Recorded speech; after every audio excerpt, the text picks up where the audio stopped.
Welcome to the Michael Singer Podcast. Michael Singer is the author of two widely influential New York Times bestsellers, The Untethered Soul and The Surrender Experiment, both considered modern classics on the spiritual journey. Michael Singer lives and teaches at the Temple of the Universe, the yoga and meditation center he founded in 1975 near Gainesville, Florida. Produced in partnership with Shanti Publications, the Michael Singer Podcast brings you select recordings from Michael Singer's teachings at the Temple of the Universe. This episode is on spirituality, the exploration of consciousness. Sounds True would also like you to know about an extraordinary 8-part video course we've created with Michael Singer. It's called Living from a Place of Surrender, The Untethered Soul in Action, an online course many people report to be utterly life-changing. You can find out more at michaelsingerpodcast.com. That's michaelsingerpodcast.com. And you can save 15% off any Michael Singer program available through Sounds True when you use the code SINGER15 at checkout. Again, that's SINGER15. And now, spirituality, the exploration of consciousness with Michael Singer.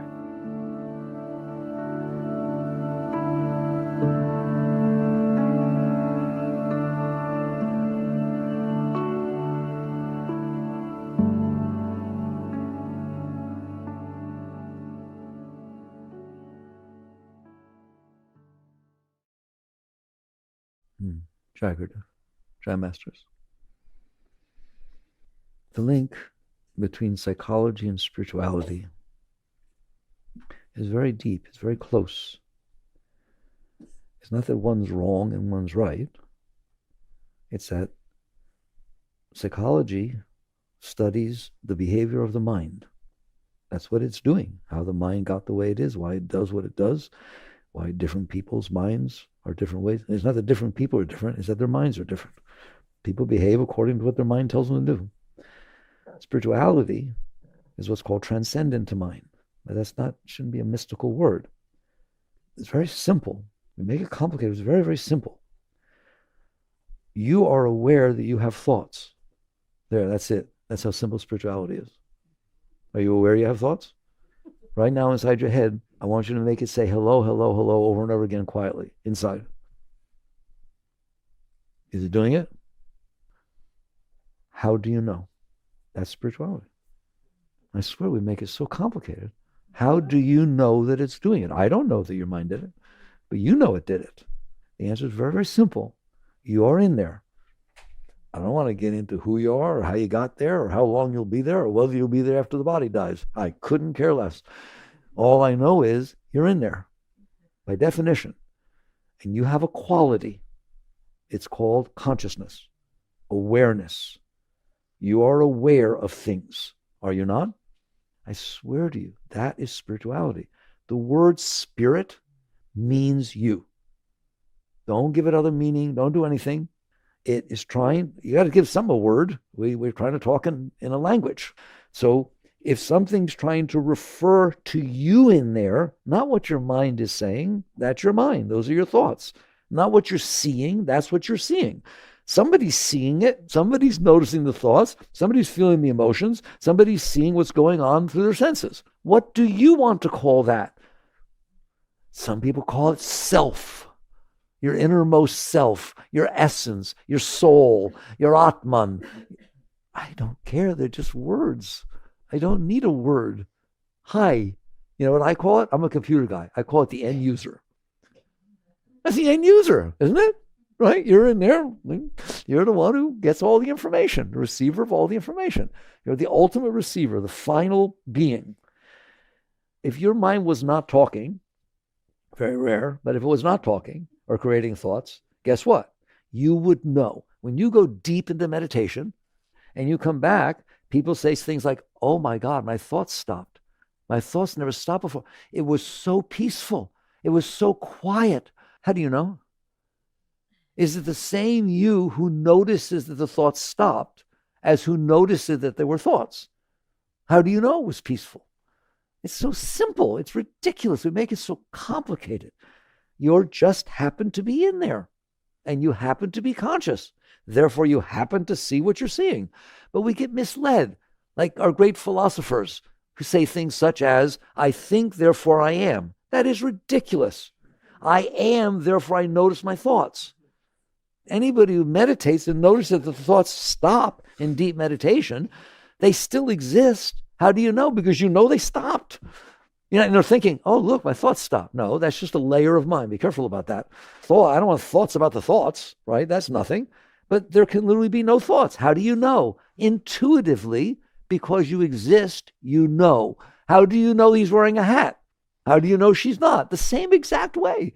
Because I'm conscious and I see what there is. I see what's there. So your thoughts can stop, but you're still there. The example I love to use is, do you see, I'm trying to show you where psychology touches spirituality. Do you see it? Spirituality is it's not about what you believe. God, are you mistaught? Spirituality is not about what you believe. I couldn't care less what you believe. Why? Beliefs are thoughts. Do you notice what you believe? Do you notice when people don't believe what you believe, you got something to say about it? They're thoughts. Beliefs are thoughts. They're thoughts that you hold on to so you have some stability of mind or purpose of life. It's all beautiful. I don't want to take them away from you. I don't take your thoughts away from you. I just want you to understand you are not your beliefs. Can your beliefs change? You who noticed that they changed didn't change. That just the thoughts changed. I used to believe this. Now I believe this. I was this religion and I conformed to this religion. Wonderful. Mazel tov. Good. It's fine. There's nothing wrong with it. Really. I'm not taking it away from you. It's not who you are. You are spirit. You are consciousness. You are the one that's back there doing nothing but noticing. That is what's going on. So psychology is studying what you're noticing. One of my early awakenings when I first noticed this, when I was young, 22 years old, whatever, back in 1970, 71, I was studying economics. I was getting my doctorate in economics. And I didn't do anything with psychology or anything like that. And I went into the stacks at the University of Florida. I remember that. And I pulled down every single book of Freud that I could get my hands on. I said, holy mackerel, that's what's going on. You're in here watching your thoughts. That's what he's talking about. He organized your thoughts into ego, superego, id. What a wonderful job he did. But did he talk about the fact that you're in there? Never. Whoa. Prove me wrong, all right? Because I read every book I could get my hands on. At no time, and I love Freud, at no time did he ever indicate that he made that step of noticing that he was noticing. It was just he studied somebody outside and he organized what they were talking about and how they were behaving. And he did this wonderful thing. And he's right. You can categorize the thoughts that way. You can do it other ways, but that's a perfectly reasonable way to categorize them. We could talk about that. But the net result is, how do you not know that you're in there noticing this? Well, he didn't. But you do, don't you? That's why you're on a spiritual path. So psychology studies what is going on in there. Spirituality studies who is in there noticing what is going on in there. But that is a level of awakening that some people have not. I remember when I first woke up and I was so excited to notice that this voice is talking in there, and I would talk to different people. And I once went to an older person who had no background in this, and I said, you notice that voice talking in there, right? And he came back to me and he said, there's no voice talking in here. I don't have a voice talking in here. In other words, he went inside and the voice was saying, I don't hear any voice in here. Do you hear a voice in here? There's no voice in here. There's just me in here. So it's not easy. It should be easy. It's not easy to take that step back. Why? Now that becomes interesting. Now you touch why the two are so interconnected, why people don't understand that they are not their mind. And we're going to talk about that. But first I want to make sure you get what I'm talking about when I say you're in there. The example I really like, which also psychology, at least psychology studies it, is dreams. You have a lot to learn from your dreams. Not what they mean and their symbolism. That's all psychology. It's very important. It's very good. There's nothing wrong with it. I'm not taking anything away from you. But when you wake up in the morning and you say to somebody, oh my God, I had this unbelievable dream last night. This happened and that happened. Don't say that to me, because I'm not going to help you interpret it. All right, I'll listen politely because I learned to do that. What it boils down to, if you tell me that, I'm going to let you finish, if you ever will. All right? I'm going to let you finish. And then I'm going to say, how do you know? You're going to look at me mad because, I didn't react to your dream. How do you know that went on? I thought you were asleep. I mean, I walked in, I was talking to you, you were sleeping, you didn't hear anything I said. Things were going on. The house got robbed. I don't understand. Either you're there or you're not there. Do you watch your dreams? Do you notice your dreams? When you're dreaming, do you see your dreams? Obviously you do, or you wouldn't be able to tell me about them. Is it the same you who's telling me about them as who saw them when you were asleep? You said, I had this dream. Who's this I? It's the consciousness. The only difference in your dream state and your waking state is that your mind is creating thoughts. When you're awake, it's creating thoughts. You're noticing them. When you're asleep, it's creating thoughts and you're noticing them. It's the same you. There's not a separate consciousness in there, or they wouldn't bridge across so that you say, I had the dream. You had it, you felt it, everything, exactly the same as when you awake, correct? So slow down. You want to give all kinds of meaning to dreams and everything. I want to know who knows that they saw the dream. And I want to know when you wake up and you say, wow, I slept so deep last night. I didn't have any dreams at all. It was so peaceful. How do you know? Now we're sitting here, you weren't even watching a dream. What were you doing in there? Patanjali in the Yoga Sutras, actually, from the deepest yogic books written, very deep stuff, actually takes on that subject. He says you have a waking state in which the consciousness notices what's coming through the senses. You have a dream state in which the consciousness notices what the mind is creating, the dreams that the mind is creating. And then there's deep sleep in which you're noticing nothing. It is not that you're not conscious. You're conscious of nothing. If I hold an object in front of you, you see the object. If I take it down and you're in black, empty space, you don't cease to exist. You see nothing. That's deep sleep. The mind is not creating thoughts. Therefore, your consciousness is being distracted by the thoughts. Therefore, your consciousness, Yogananda used to call it a semi-superconscious state. Because you're not being distracted by the thoughts that the mind is creating. While you're asleep, you're distracted by the thoughts the mind are creating. That's why you don't feel very rested when you wake up in the morning, all right? Because the consciousness did not go back to a deep state. It was still engaged in feeling and experiencing and reacting, whatever it is, to what it is seeing, just like it is when you're awake. Not so different, is it? But when the mind is not creating those thoughts, those dreams, they're still thoughts. When the mind is not creating those dreams, then you're not distracted by them, and then you can fall back into, Master called it semi-superconscious, not into the state of self-realization, but closer to the state of self-realization. You fell back into self. Why? Because you're not being distracted and being pulled out of self. Over my years, I've learned that the word distraction is one of the most spiritual words you will ever use, because that's what is happening. The reason you are not enlightened is because you're being distracted. If you are sitting there trying to become enlightened, you're out of your, you're in your mind, all right? There's no trying to be enlightened. You are being distracted away from your enlightened state. Go stand in the middle of New York, put blinders on and say, I want to find New York. Take off the blinders. Or better yet, stand in the middle of New York and walk by one of those stores, that has all those TVs in the windows, and get sucked into one of the shows that's in Paris and sit there and start screaming, I want to be in New York. I don't want to be in Paris. You have been distracted by something. Therefore, your consciousness is experiencing what you're distracted by instead of experiencing the reality of what's going on. That is what is happening. So when you're in sleep, your consciousness, your awareness of being, gets pulled into the dreams. All right? That's what you experienced. When you're awake, your consciousness, awareness of being, gets pulled into what's coming in through your senses and what's being created by your mind. Not so different. So I tell you, the sleep state and the waking state are not so different. When you are not being distracted, do you hear me? When you're not being distracted, there's various times that you're not distracted, different degrees. One is in deep sleep, where the mind is not creating these images, therefore you're not being distracted by them, and next thing you know, you're just there.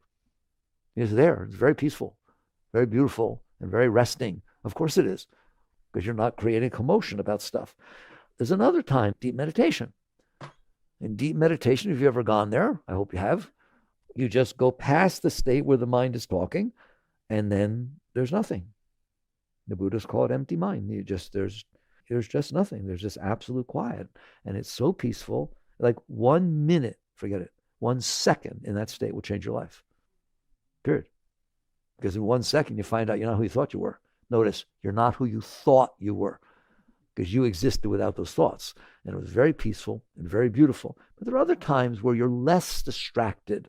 Let's talk about this. It's very important. Ever get so enthused about a project or a movie or a TV show that you just become completely enthralled in it, and during that time, there are no thoughts being created. You're just completely merged into that situation. You like that? Oh, it's very peaceful, isn't it?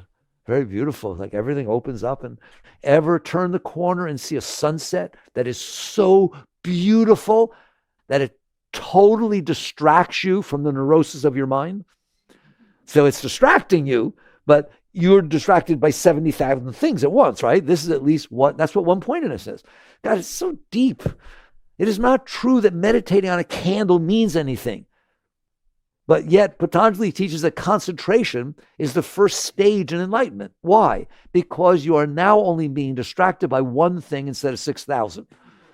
And by having focused your consciousness, how does it feel to completely get immersed in the sunset? You come back and say it was like a divine experience. It was like standing in the face of God. Yes, it is. That's exactly what it is. Why? Because your consciousness was not distracted by all your thoughts and all this and what happened in the past and who you are and what you like and what you don't. How many distractions do you have going on at once? Plus all the different things that distract you through your 5 senses. A lot of distractions. So you get pulled in a billion places. If one thing, and it could also be an intimate moment, you all like those things, where it just totally pulls your consciousness into what's happening, into what you're seeing, and you're not distracted by all these other things, it's a beautiful experience, isn't it? You're all saying the same thing. It's so important. Every single thing is saying the same thing, which is you are in there, you are conscious. What is happening is your mind is creating a myriad of thoughts, whether you're awake or asleep. It's creating a myriad of thoughts. That scatters you. I think in the Bible when it says, if thine eye be single, the whole body shall be filled with light. And if eye be dual, whatever it says, how great is the darkness within you. It's sort of like if you get pulled apart, if your sense of self gets pulled apart into all these little pieces, you're scattered, you're lost. And so you're pulled apart and you don't feel any wholeness. You don't feel any sense of self. You don't feel anything. It's terrible. It's a terrible state. But that's where we live. And if there are times in which something distracts us enough from ourselves, you hear me? Not distraction from the other thing, just distracts you from what you were doing in there, and you become one-pointed, that's what we call entertainment. That's what we like. That's what we want, because it lets us rest inside and not be scattered all over the place. Patanjali in the Yoga Sutras says, if you can focus one-pointedly, he said that's not meditation. That's just one-pointed concentration. If now you take the one-pointed concentration and you turn it back on self, now that it's not scattered all over the universe and it's focused at one point, let go of that point and let the consciousness come back to its source. That's meditation. He says when you are contemplating consciousness itself, you are meditating. Otherwise, you're just concentrating. I'm just showing you how deep this stuff is and how simple it is. And it's all the same. Psychology is the same and all the spiritual teachers are the same if you understand they are about the seat of self. They are about what is the nature of consciousness? Who are you? What does it mean to be you? It means to be conscious. Now you look in a mirror. You see yourself. You say you see yourself. When you were 10, did you ever look in a mirror? Did you see the same thing? They didn't see the same thing. They didn't look the same, did it? No, they didn't look the same. Was you who looked the same as who's looking now? Come on, all right? It's not a memory. You looked out through those eyes. You saw a 10-year-old's body. You look out through the eyes now, you see a 50-year-old body. And someday you'll see a much older body. It's the same. Did you have thoughts when you were in high school? Do you have thoughts now? Are they the same thoughts? Of course not. Is it the same you? Wasn't it you who noticed the other? Right? It's like, wake up. You are in there. You are the self. You are consciousness. And what you are experiencing varies. It changes all the time. You have different thoughts. You have different emotions. There's different body. There's different things that you see, etc., etc., etc. You know what spirituality says? So what? You know what you say? That's everything. What I see is everything. What comes in through my eyes is the most important thing in the whole world. What comes in through my nose, through my mouth, through the touch, through the sense, and everything. My thoughts are the most important thing in the whole world. What I believe in, who believes it with me. My heart, oh my God, it's the most important thing in the whole world. If it feels love or it feels not love, and it feels high, I feel that, oh my God, it's my entire life. It is nothing. It is nothing. I tell you, I'm surprised you come back. All right? It is nothing. It is just something you're seeing. It's just something you're seeing. If I hold up a picture and it's got a blue hue to it, hold up another picture, it's got a red hue to it, so what? Good. Enjoy the blue, enjoy the red. If your heart's open, you feel wonderful, good. If your heart feels heavy and something didn't go, good. That's wonderful. Enjoy the yin and the yang of all the experiences that could possibly exist. But you can't do that. And now we're going to get into why the mind is the way it is. Now I'm going to tie together how spirituality ties together with the psychology. You can't do that. Why? Because it's not comfortable to you. You can't handle things that are not comfortable. And guess what? You can't handle things that are comfortable. You want them to stay. You don't want them to go away. You want to own them. You want to possess them. You want to take pictures of them and keep looking at them. What does it mean? You can't handle it. Handle means I don't have to do anything about it. If you want the perfect example of what you can handle, take the white lines on the road. How you do with them? You know how many of those you've seen? They okay with you? You got stuff going? You're freaking out? Stopping the car, look at them. There are things in the universe that are coming in, and you're experiencing them, aren't you? You experience them. You deal with them properly. If they're double line, you don't cross. If they're single line, you do. But some are yellow and some are white. Has that freaked you out recently? No. It doesn't mean anything to you because you in there, the consciousness, have nothing going about that. Therefore, if it changes, if they're not painted perfectly, whatever it is, you still see them and you interact with them properly, but they don't leave scars inside of you. They don't leave impressions. You don't remember them. Oh my God, I saw this line. It was dotted. Guess what? There's a line in the Gita. The Gita is as deep as it comes. That says, he who sees a rock, a clod of dung, gold, a Brahmin, the same. That's the enlightened one. Now, they don't mean that you're blind and you can't see so well that everything looks the same. What they mean is it's all white lines. It all comes in and it is what it is. The Buddhists say that. You go to a Buddhist master, a Zen master, and first time you see them, they're going to walk in the room and sit there and say to you, flowers are red, grass is green, water's blue, and walk out.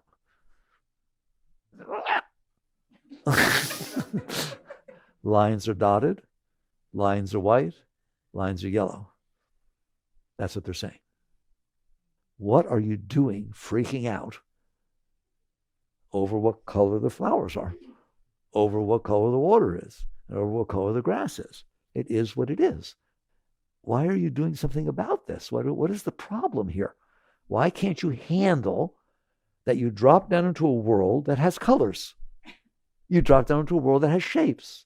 You drop down into a world that has people. You drop down into a world that has nice people. You drop down into a world that has not nice people.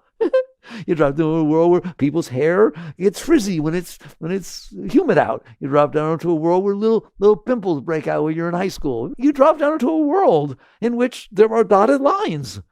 What are you doing? And the answer is some of these things you can handle. And remember how I defined handle. That's very spiritual. Handle means I don't have to do anything about it. That's why I define handle. How do you like that? Does handle mean I like it? No. Handle mean I don't like it? Nope. Handle means I don't have to do anything about it. She's sitting over there. Okay, that's dotted lines. White lines, all right? It's like it is what it is. I don't understand. It comes in through your senses, makes an impression upon your mind, and then goes away. She's not going to be there forever. Things come in, they make impressions, and they pass through. In truth, for those of you who are scientifically minded, I didn't tell the truth. Things don't come in. She didn't come in there. I don't have room for her. She stayed out there, didn't she? And what happened was light refracted off of her, correct? But not all of it. Some of it made it closer through her hair or through this or that, and therefore light is bouncing back, and my optical nerves, light-sensitive nerves, sensors picked it up, passed it through the optical nerve, and it repainted it within my mind, just like a flat-screen TV. You're not looking outside, you're looking inside. So basically it comes in, it makes an impression in your mind. That's one of the lower functions of your mind, to act, to render, like a flat screen TV. It renders what was outside, got coded, passed up, and then rendered, and you see it in there. Well, what's wrong with that? Nothing, except for the fact that you can't handle some things. And that's what it's all about. You hear me? That's what it's all about. To return to the garden before you fell from the garden is that everything is fine. Who said so? No, everything is fine. You're the one who said it isn't. Nobody said it. It just is. Things are, and they come in, and they make the impressions. You did not create this universe. You kind of just dropped in for a few years. It's been going on for 13.8 billion years, and you're going to pop in for a moment. You have no right to be doing what you're doing. Sitting there saying that this is okay and that's not okay. This color's nice and that color's not nice. What are you doing? It's none of your business. Colors aren't your business. Shape isn't your business. None of it's your business. You're just in here. You drop down here. Things come in, get picked up by your senses. Thank you, Mazel Tov. I'm glad you have senses. It's nice. You don't want to not have them. You don't want to just have no experience. You get to have this experience. It comes in. It renders within your mind, and it doesn't stay there. If you saw a snake and you didn't like seeing a snake, or you saw a snake, it's not going to stay there unless you stay there and stare at it or try to catch it or go back to kill it. It's a thing passing through.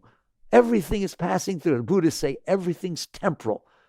Okay, you learn these things, you understand how deep they are. It is all temporal, isn't it? It just comes and goes. You see it, it's a magic show. Now you see it, now you don't. Okay, guess what? Your ex-husband is not still there. That's why he's an ex, but he's still in there, isn't he? Okay, there's the rub. So what happens is, what is meant to be, and what a deep spiritual state is things are coming in, your mind is rendering them, you, the consciousness, are experiencing them. Why? That's the nature of things. Things have a nature, that nature comes in. It expresses itself within the mind. Very good job of bringing it in there, and you experience it. Good. That's why you're here. You get to have an experience. You saw a lion, you saw a snake, you saw a giraffe. I try to teach you, every single experience you have, you are better off because you had it. Every single experience you have, you're a greater being because you had that experience. Well, what if you never saw an ocean?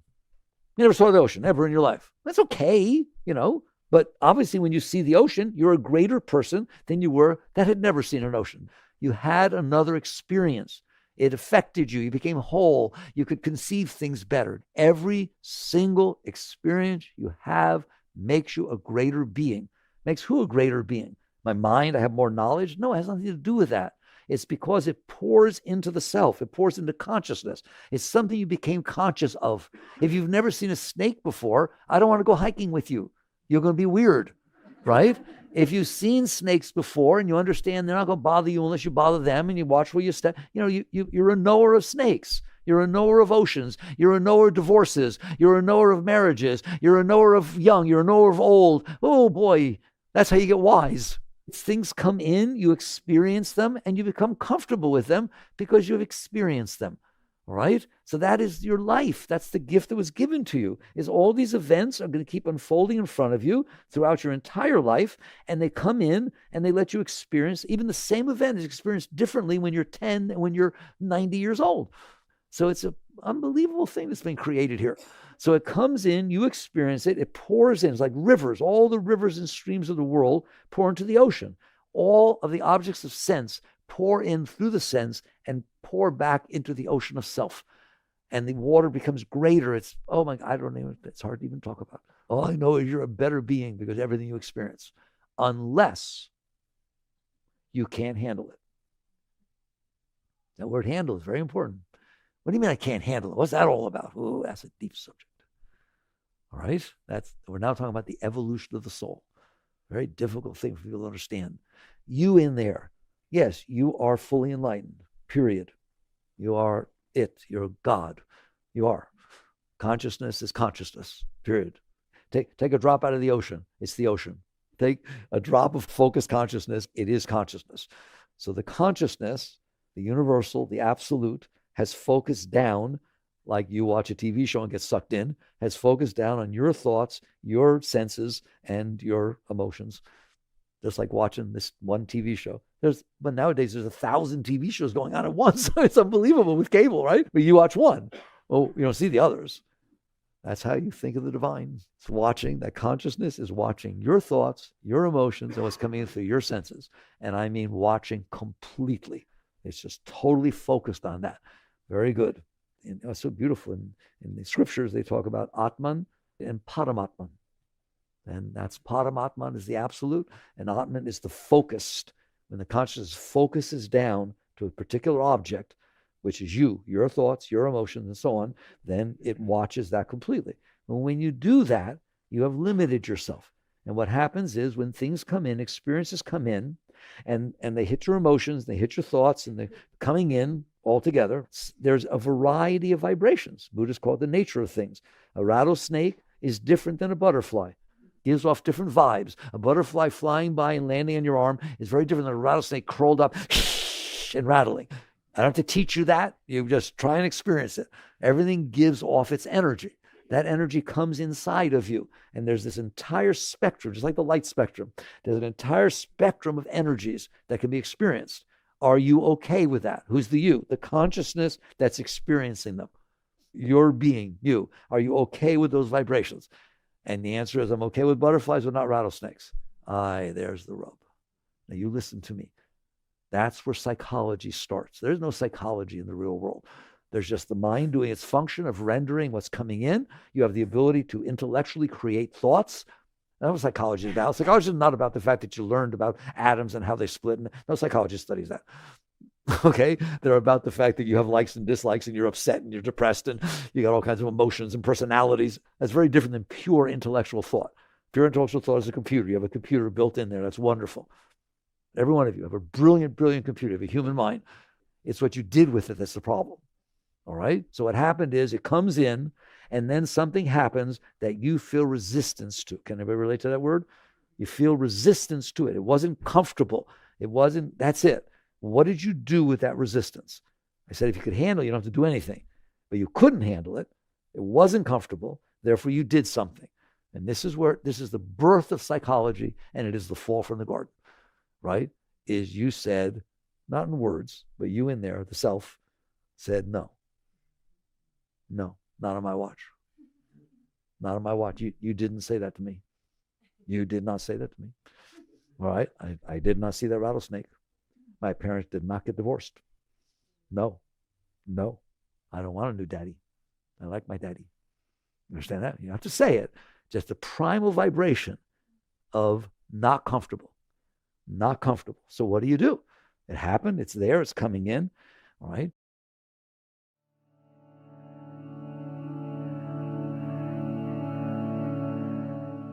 You're listening to the Michael Singer Podcast, produced by Sounds True, in partnership with Shanti Publications.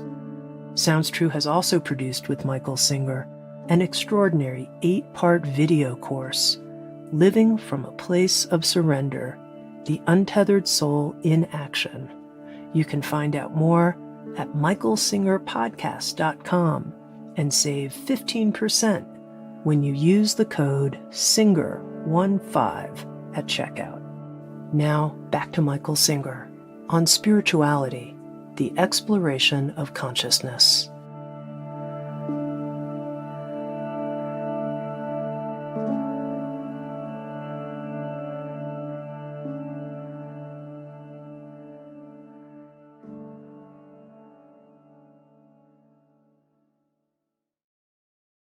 Coming in is an interesting thing.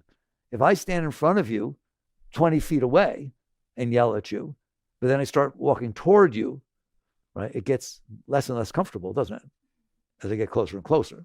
So I don't want this all the way in. I don't want the rattlesnake all the way in. I didn't like it. I don't want that vibration inside of me. I don't want it. So in there, this is everything. This is everything, if you can understand this. And you do it all the time, right? In there, I have a power. It's called will. You made your mind say hello over and over again. How'd you do that? You have a power. You have a power, volition, will. Okay? It is, someday you will find out, but for now I will tell you, Will is the power of self. When consciousness concentrates, right? Just like putting the sun through a magnifying glass, it creates concentration. That concentration is a power. It creates a power in the universe, and that power is the power of will. So when you focus on something and put your energy into it, your chi, your shakti, all of which emanates from self. These things are not below, they are emanating. The sun is the cause of all light. The self is the cause of all inner power, all shakti, all chi, spirit, call it whatever you want.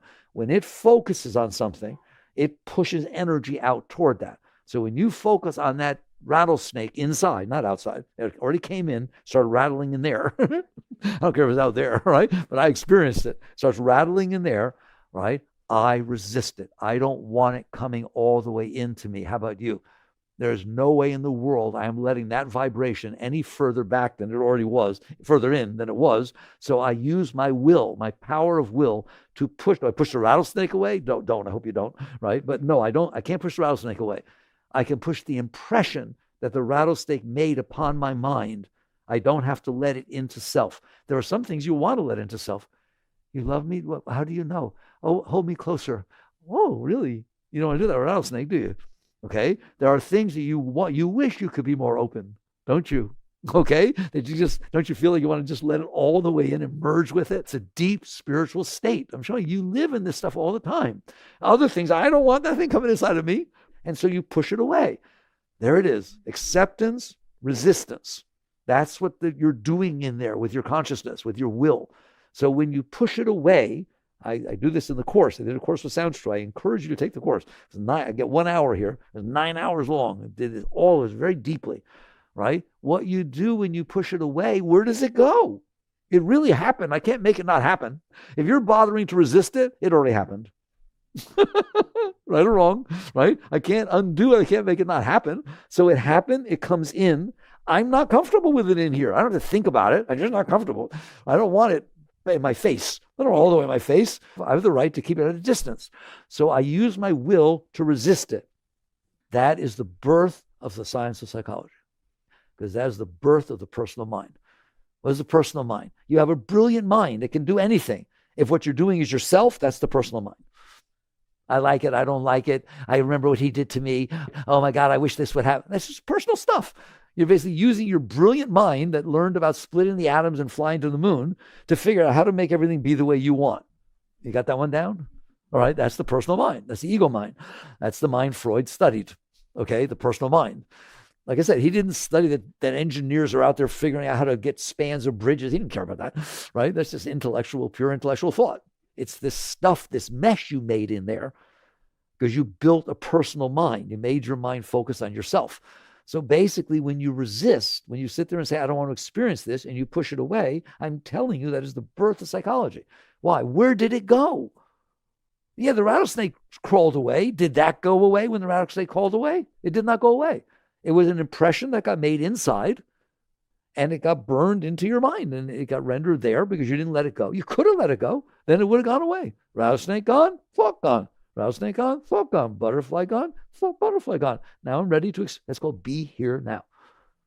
And don't you doubt that's what that means. There's nobody in there resisting the experiences. Therefore, they're like the white lines. They're coming in and passing through. I'm growing from them because I had the experience. I didn't negate the experience. It's the opposite. I experienced the experience fully. It became part of me. I became a wholer being. But if I don't do that, and I use my will to resist it, it stays caught in the mind.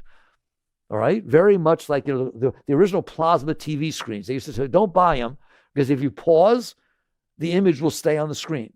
Some of the things still have problems, all right? That you could have the image burn into the screen, and now you go watch something else, and you got, the news in front of the movie you're watching.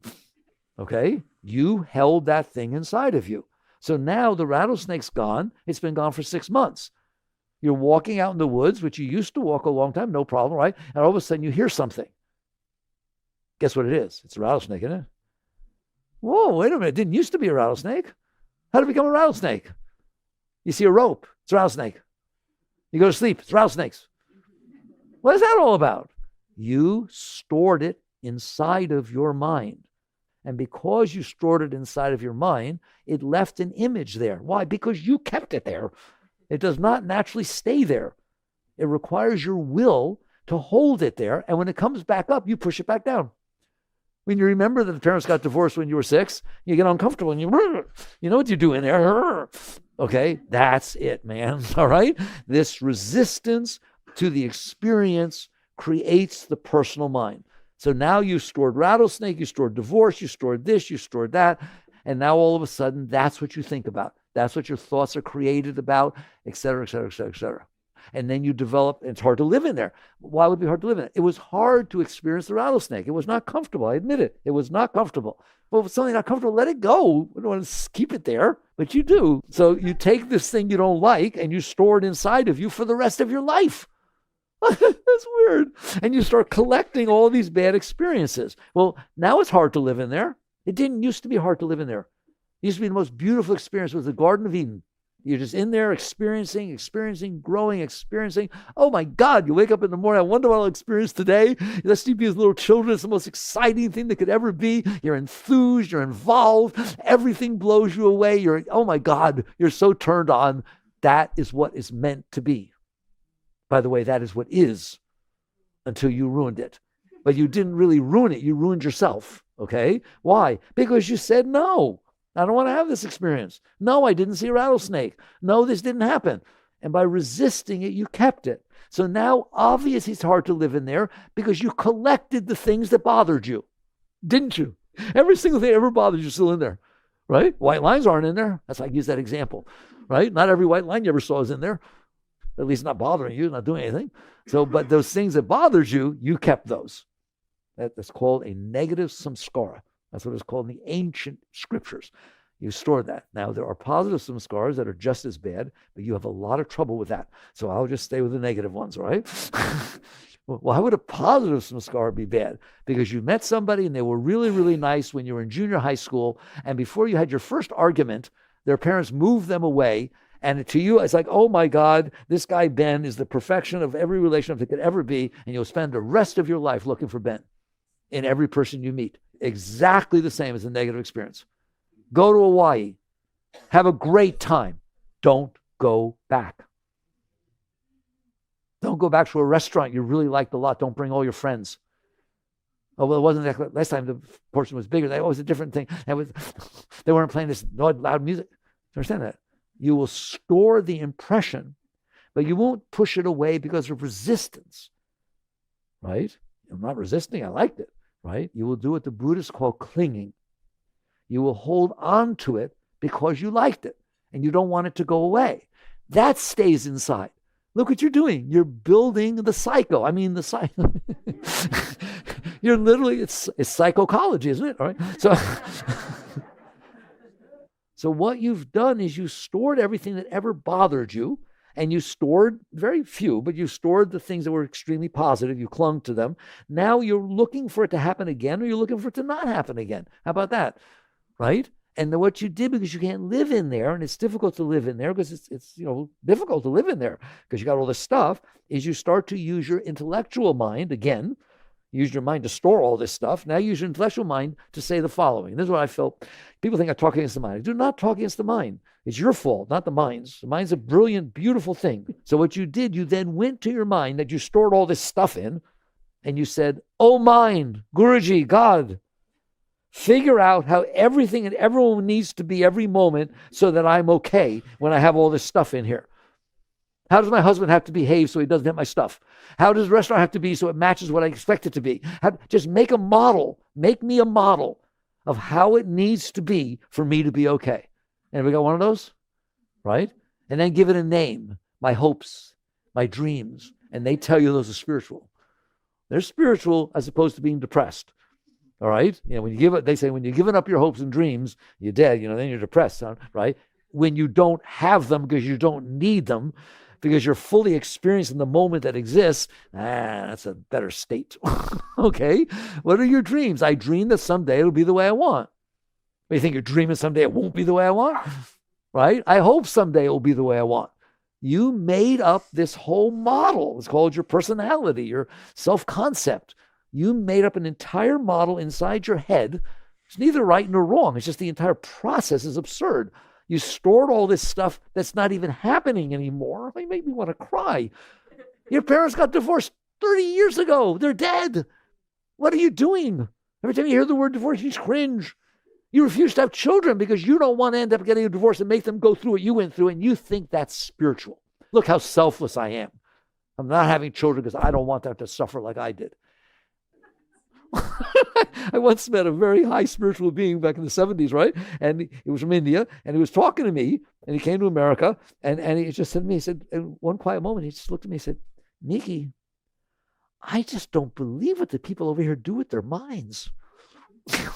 Like, guilty as charged. Do you understand that? So you're in there doing that. You're building this model that says if the weather's the way I want, right? If people are the way I want, if the job's the way I want, if the car's the way I want, if my face looks the way I want, if I age the way I want, and I don't want to, all right? If every single thing matches this model that I built inside this, the same mind that took us to the moon, that split the atom, is what you're using to do this.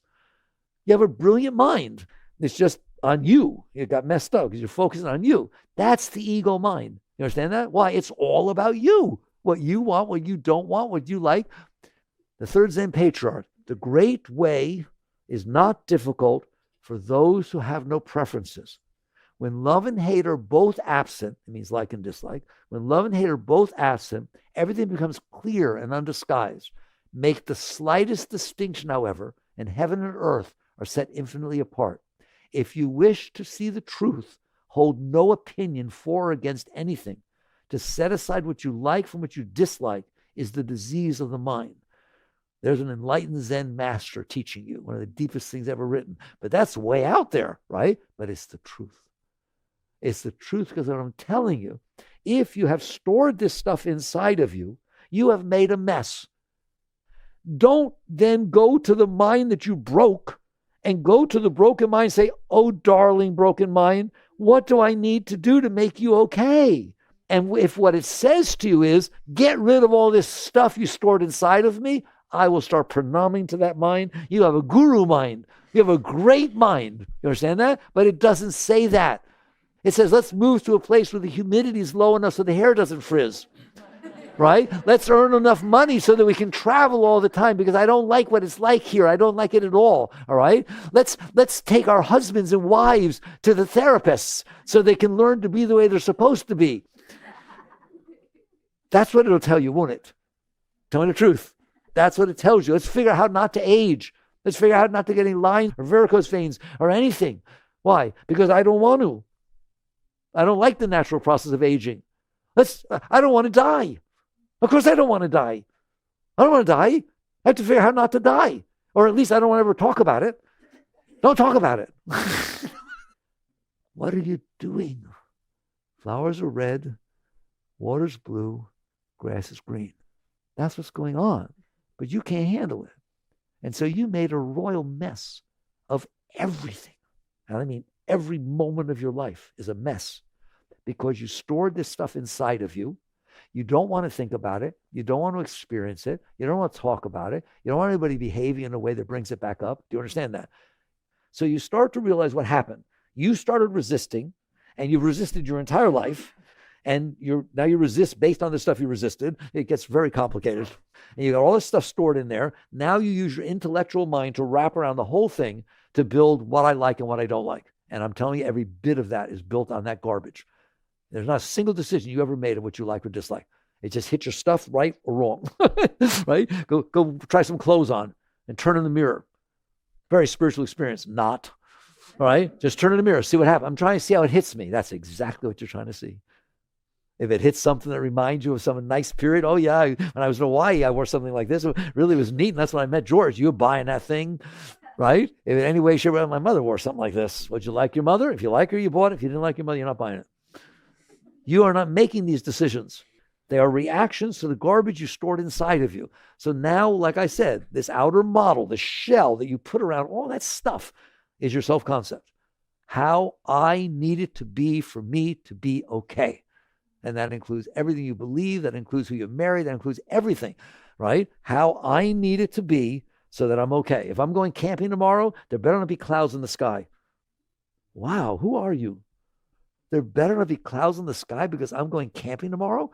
How terrible a statement is that? What do you think, you're God? Yeah, pretty much. And that's the problem. You want to know what? You all complain about the world's a mess? 7.5 billion of you are doing exactly that on the planet at the same time. And no two of you agree how it should be. No wonder it's a mess.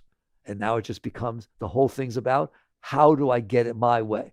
I'll use flowers or guns, right? I'll be really nice to somebody. I'll be mean as could be. So are you getting the drift now of what's going on? If you live inside of that, you live in hell. But every once in a while, it's good. Yes, because every once in a while, you get the world to line up so it doesn't hit your stuff. Okay? That's all that's going on. It's supposed to be beautiful all the time. And don't you dare let somebody tell you about it. You have to know the negative to be the positive. That's not true, right? It's supposed to be absolutely overwhelmingly ecstatic every single second of your life. If they're not telling you that, it's because they don't know. Every master told you that, including Christ. All right? It's like the kingdom's within. It's like inside of you, behind all that garbage, you who did it are the most beautiful thing that ever lived. You just made a mess. All right? So what it's about is you work your way back. Spiritual is about getting rid of that garbage. Why? Because it liberates the soul. Now you're free to be yourself. You don't need a self-concept. You don't need a way you want it to be. And you get to interact with the way it is. Right? I got to find my way back to the garden. I got to find my way back to the garden. Right? Remember that song? I'm Stardust. Golden. I'm billion-year-old Carmen, and I got to find my way back to the garden. All right? That's what you got to do. You got to find your way back to the garden. How? By undoing what you did that is distracting your consciousness. You want to talk about something distracting? Let's make a movie about everything that ever bothered you. I think you'll be distracted. You won't change that channel, will you? Right? You are distracted by the things you stored that you liked a lot, and you're distracted by the things you stored that you didn't like a lot. So you are now in there distracted completely, totally, right? And then you're out there trying to manipulate to make it be okay, and it's not easy, right? You got to work your way back. I'm sorry. You work your way back. How? That's your business. I mean, I got to go in there. I got to deal with mommy and daddy. No, you do not. You don't start that way. You want to play the piano? Do not start with Mozart. You start with scales, right or wrong. You may not be a great pianist, but you're going to get much better. You want to play tennis? Don't go play McEnroe. Don't do that. Get one of those machines that lobs the balls across. Practice. It's the same thing here. You are still every day doing the same thing that caused this mess. It's not just that mommy and daddy got divorced. It's that Sally was walking with somebody who you don't like so much, and she thought it was supposed to be your friend. It bothered you, didn't it? It's about the fact that the driver in front of you is driving 15 miles an hour below the speed limit, and you like to drive 5 miles above the speed limit, right? It bothered you, didn't it? It's about the fact that you need to get out of the car to deliver something, and damn, it starts raining. It's about the fact that it rained on your birthday. It always rains on my birthday. It's crazy. Stuff bothers you, doesn't it? Answer me. Really little stuff. I mean, like really, really little stuff. Okay? It bothers you. And guess what? You store that. If you drive down that street and there's somebody driving slower than you want to go and you're in a rush, right? Not only do you bother yourself about it, you might not go down that street. I'm not smart enough. It's 8:15. I'm not going down that street again. Whoa, you're serious. It's a heart attack. I mean, you're not playing around, are you? Okay? If you see a car that looks like that car 10 years later when you're in Boston, your heart goes, and it happened here in Florida, you stored that. Okay, wow, far out. If you see something on TV and you didn't like it, you now don't like it out here. It was fictitious. If you have a dream and it bothered you, right? 3 years later, you're bothered by something that reminds you of the dream. That's weird. You have to see that as weird. How can you be okay if that's what you're going to do? So you decide, I'm going to practice, not do it. I'm going to practice. That's all I'm doing. Practicing letting go. Why letting go? Because that's what you didn't do that started all this. You didn't let the rattlesnake crawl away inside, even though it crawled away outside. You didn't let these different things happen. You stored them inside. Letting go is what is spiritual. Letting go means I can handle it, and I've practiced handling it. Therefore, I know not to resist. One of the chapters on Untethered Soul is the spiritual path of non-resistance. Now, do you see it? Okay, you're coming back to the soul where it all happened. Come back to the seat of self and stop pushing things away that already happened. Why? It makes a mess of you and everybody else. And so little things start happening and you start practicing letting them go. It's raining, right? How do you do that? I used to teach no techniques. I really was very proud of the fact you want techniques? Go out there. There's a smorgasbord of techniques out there, right? There's methods of meditation, and there's this, and there's that, and there's little machines you can hook up to your ears. Oh my God, there's so much stuff, right? Wonderful. I'm not knocking it. Wonderful. Find things that help you practice, right? The coach, your tennis coach, the thing that blobs the balls, they're not all the same, right? Find something that you're willing to work with that will help you learn to let go. How do you know I'm letting go? Because if you practice it, meditation, this and the other thing, and then something happens, the driver in front of you is driving slower than you want to go, and you catch yourself. That's what goes under the guise of mindfulness nowadays. You catch yourself resisting. I kept it in very simple words. You understand resistance now, don't you? Okay? Do you resist? You catch yourself resisting. And now you understand the fruits of resistance, don't you? It's a mess, isn't it? Screws up your whole life and runs your whole life. Okay? So you decide right then when you catch yourself resisting, do I want to do this with this? Do I want to add another one in there that will come back and bother me? You know, I'm not exaggerating. You understand that? When that driver drives too slow in front of you, you talk about it to lots of people all day. And then you go home and you tell your husband. So you catch it and you say, I don't want to do this. I want to practice letting go. Well, this is an opportunity to practice letting go, right? The driver's driving slower. Pass him. I'm not telling you not to pass him. If it's legal to pass him and it's safe, pass. It's not about renunciation. It's not about tapasya. I don't believe in that stuff, all right? It's about being able to handle reality. That's all that's asked of you. So now it's happening. You come in, you catch that it's hitting all your stuff. Yeah, my mother used to drive like this. Oh my God, my grandmother. All kinds of garbage going on inside you because the poor little car in front of you is not driving the way you want. Help. All right?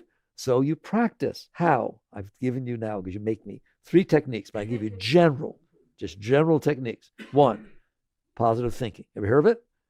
Right? It's not what you think it is. Positive thinking is right then, right there. Your mind is being negative. It is not, oh, yes, it is. It's, well, of course, she's driving 15. Look, there's a street sign. It says 60. She's going 35, right? I'm not being negative. She's driving right.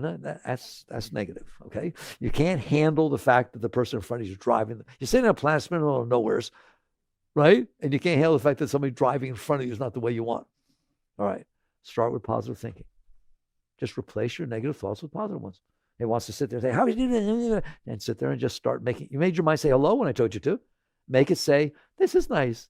The poor person, maybe they're hard of seeing or they're older and they're enjoying their drive, and I want them to enjoy it. I don't want to send out bad vibes. Yeah, that's positive thinking, right? Or someday I'll be old too. I don't want somebody yelling at me, okay? But the thing, or, hey, look, I'm supposed to be somewhere. I have no control. I enjoy. Thank you. So you just find a way to say some nice things instead of totally immersing your consciousness in the negativity, right? But people come to me and say, but I don't feel that. I really feel like, I don't care. I told you to start with, I don't care.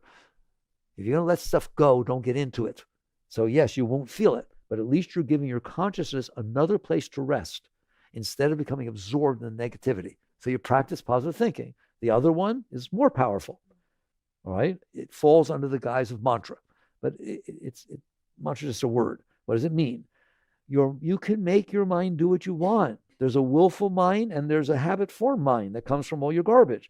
Willfully start practicing, not just positive thinking at that moment, start practicing training your mind to say something over and over again. You want to use a Sanskrit mantra, Om Namah Shivaya, Guru Om, or whatever you want to do. I don't care.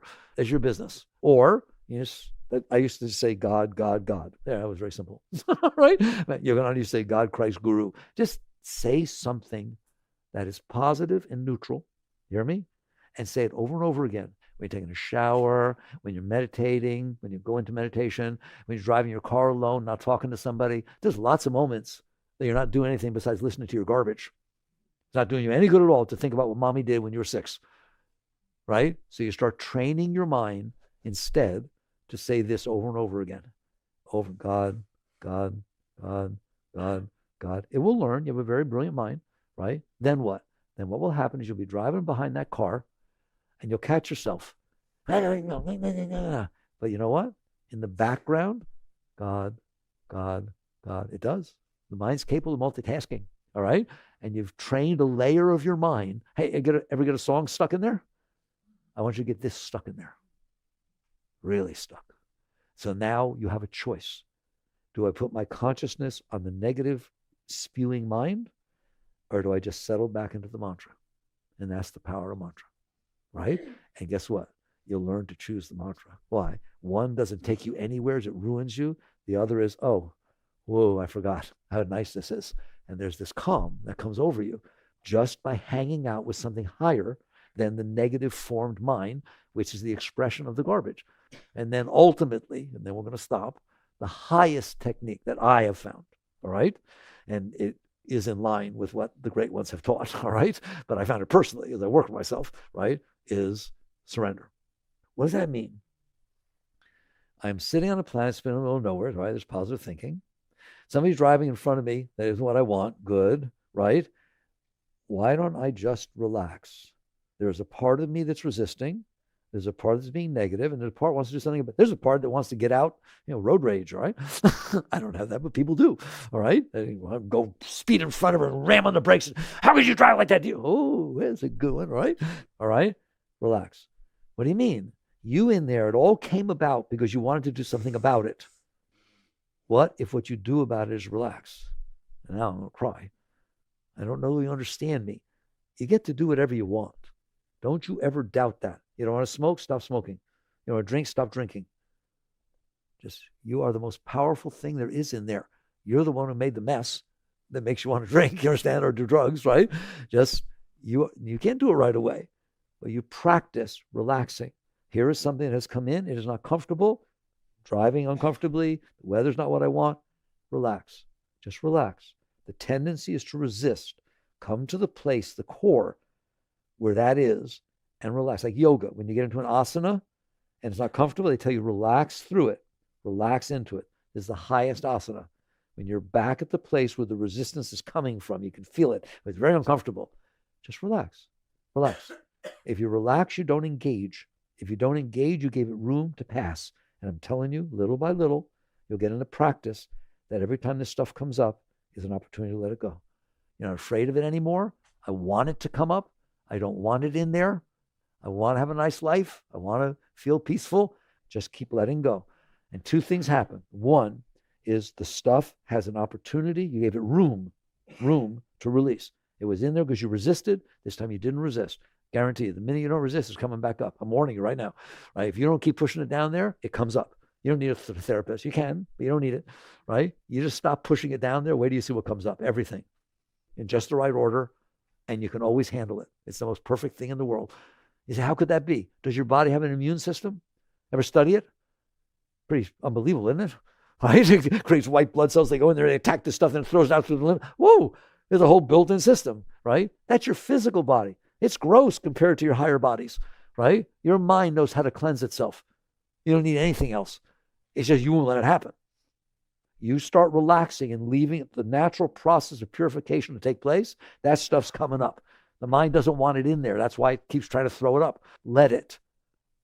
And then 2 things happen. One, what's in front of you that you've been pushing down comes up. You learn to relax. Learn to be comfortable with the driver in front of you. Learn to be comfortable that Sally didn't say hello. Learn to be comfortable that somebody didn't behave the way you want them to. Learn to be comfortable it's raining when you wanted to go camping. Little by little. And next thing you know, you'll be comfortable with the fact that mommy and daddy got divorced 30 years ago. Comfortable enough that when it comes up, you can handle. It will always come up with pain. It was stored with pain. It's coming up with pain. Don't try to paint it. Don't try to go somewhere going, I want to put a patch on. Is there a patch for that? There's a patch for smoking. I want a patch so that when the stuff comes up, it doesn't hurt. No such thing. All right? You learn to be comfortable releasing. You stored it because it wasn't comfortable. Now let it go. That's the evolution of your soul. That is literally, you are becoming a greater being because you can handle things. And so you keep relaxing and releasing, and two things happen. One, that stuff becomes less. Well, if it's less, it doesn't distract you as much. And two, because you're leaning away. You lean away from the stuff, you're actually leaning back into self. And at some point, I mark my words, it may be early, maybe late, you will start to feel an energy well up inside of you from behind, not in front, where you feel things now, right? From behind, the Shakti just starts coming up inside of you, and it's ecstatic and it's joy, and it pulls you into it, calls you and pulls you into it. Well, that distracts you. You want to be distracted by that, right? And it starts pulling all your consciousness into it. Your entire path is that. You don't have to do anything, all the stressful, tough techniques and all that junk, all right? Just let go of yourself and release yourself to that flow of energy. And it will pull you into it more and more and more. And the great ones, at some point you realize, well, where's it coming from, right? The great ones are the ones who let go completely. And they all said the same thing when they came back, is they merged. That it ceased. The great consciousness that had focused down on their thoughts no longer did so. And all of a sudden, I am the universe. I am everything. And that's enlightenment. So save the word properly. You understand that? All right? You may have enlightening experiences, but you're not enlightened. Okay? So you're a very great being. You're a very great being, about as great as anything ever was. You know who taught you this? Christ. The kingdom is within you. It is within you, right? You, who is in there watching. You are the greatest thing. So I hope you see, we went a long way today, right? Do you see the foundation of psychology? Do you see why it's a mess? Do you see why we have so much trouble? Did you make a mess in there, right? And do you honestly think that it's going to go away because you get what you want? That's like buying, if a kid's throwing a tantrum, don't give him what he wants. Well, you're in there throwing a tantrum, aren't you? You don't get things the way you want. You sure throw a tantrum, don't you? Inside, right? And you're just feeding into that. So it's about purification. It's about cleansing. It's about this willingness to relax to every single thing that comes up inside of you. You're not trying to get things the way you want. You're trying to let go of the reason that you separate want from not want. It's called the non-dualist teachings. It's the highest of all the great teachings.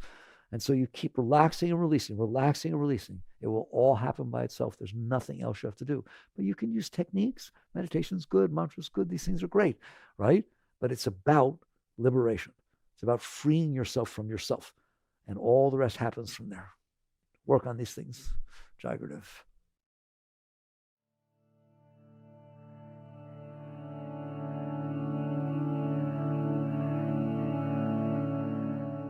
You've been listening to the Michael Singer Podcast, produced by Sounds True in partnership with Shanti Publications.